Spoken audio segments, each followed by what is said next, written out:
इस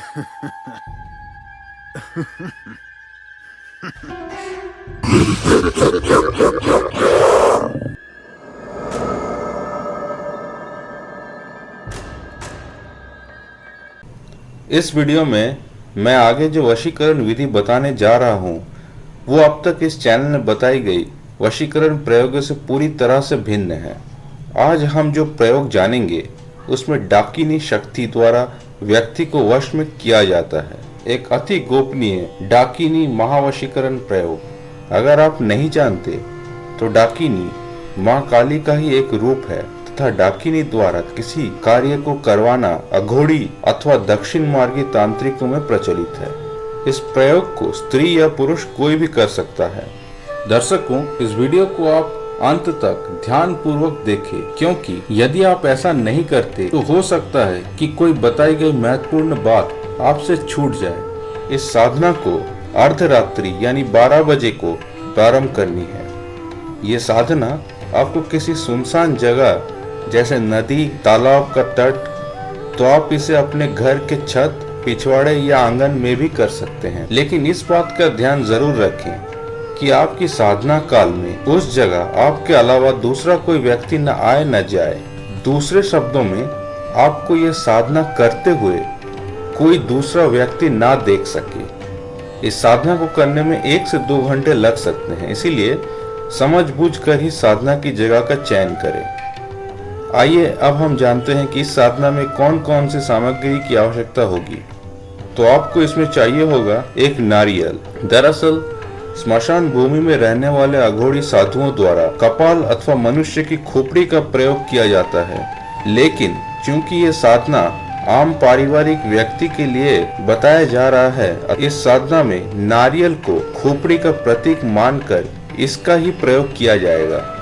नारियल के अलावा आपको चाहिए केसर, कड़वा तेल या सरसों का तेल, थोड़ा सिंदूर अथवा कुमकुम, कोई भी लाल रंग का एक पुष्प, एक मिट्टी का दीपक, थोड़ा किशमिश और बकरे की चर्बी। यदि बकरे की चर्बी किसी कारण से मिलने में मुश्किल आ रही हो तो आप मछली का तेल इसकी जगह पे इस्तेमाल करें। इसके अलावा मंत्र जाप के लिए लाल चंदन की माला, और यह ना मिले तो पंचमुखी रुद्राक्ष की माला की जरूरत होगी। अब चलिए इसकी विधि को जान लेते हैं। सबसे पहले आप दिखाए गए रक्षा मंत्र को 7 बार पढ़कर अपने दोनों हथेली पर फूंक मारे और उन हथेली को अपने पूरे देह पर स्पर्श कराते हुए फेर लें। रक्षा मंत्र इस प्रकार है: ओम नमो धरती माता धरती पिता, धरती धरे न धीर, बाजे सिंगी बाजे तरतरी, आया गोरखनाथ, मीन का पूत मूंज का छड़ा लोहे का कड़ा, हमारी पीठ पीछे यति हनुमान खड़ा, शब्द सांचा फुरो मंत्र ईश्वर वाचा।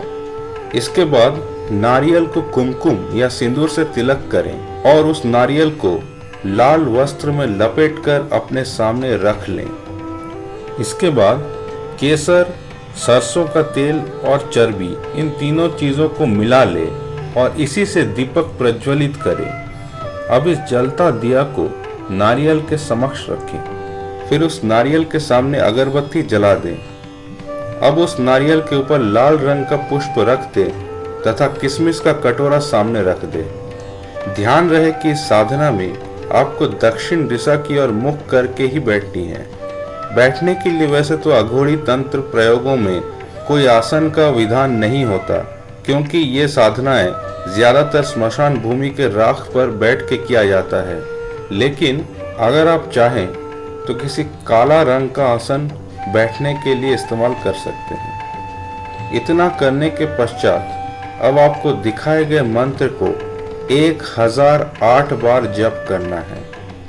मंत्र इस प्रकार रहा: ओम क्रीम क्रीम क्रीम क्लीम ह्रीम ऐं डाकिनी हुम हुम हुम फट स्वाहा। मंत्र धीरे से एक बार फिर दोहराता हूँ। ओम क्रीम क्रीम क्रीम क्लीम ह्रीम ऐं डाकिनी हुम हुम हुम फट स्वाहा। अब ध्यान से सुनिएगा। जब मंत्र का 1008 बार जप समाप्त हो जाएगा, या हो सकता है उससे पहले ही, आप देखेंगे कि वो नारियल अपनी स्थित जगह से हिल चुका होगा अथवा उसका जगह परिवर्तन हो गया होगा। यदि ऐसा हुआ है तो आप इस साधना को 100% सफल जाने।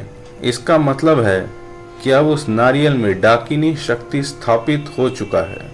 अगले दिन साधना में उपयुक्त हुए सारे चीजों को सिवाय उस नारियल के किसी पीपल वृक्ष के पास वाले जमीन में गाड़ दें। इसके पश्चात उस नारियल को फोड़कर उसका पानी जिस भी इंसान, स्त्री या पुरुष को किसी तरह पिलाया जाएगा, इस नारियल के पानी को या तो आप सीधे उस व्यक्ति को पिला दें या फिर किसी खाने के वस्तु में मिलाकर उस व्यक्ति को आप दे सकते हैं।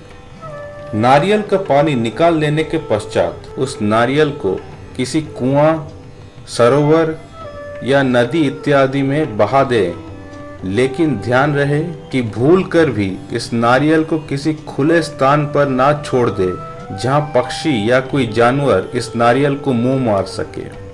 अब इस साधना से जुड़े कुछ विशेष बातें जो आपको ध्यान में रखनी है। सबसे पहला, भले ही इस साधना में मांस का प्रयोग हुआ हो, लेकिन प्रयोग वाले दिन आपको खुद को मांसाहारी भोजन लेना वर्जित है। इस साधना को करने से पूर्व रक्षा मंत्र को पढ़ना अति आवश्यक है। यदि आपको इस प्रयोग से जुड़े किसी सवाल को पूछना है तो कृपया उन्हें कमेंट बॉक्स पर पोस्ट करें, और यदि आपको ये वीडियो अच्छा लगा तो इसे लाइक और शेयर जरूर करें।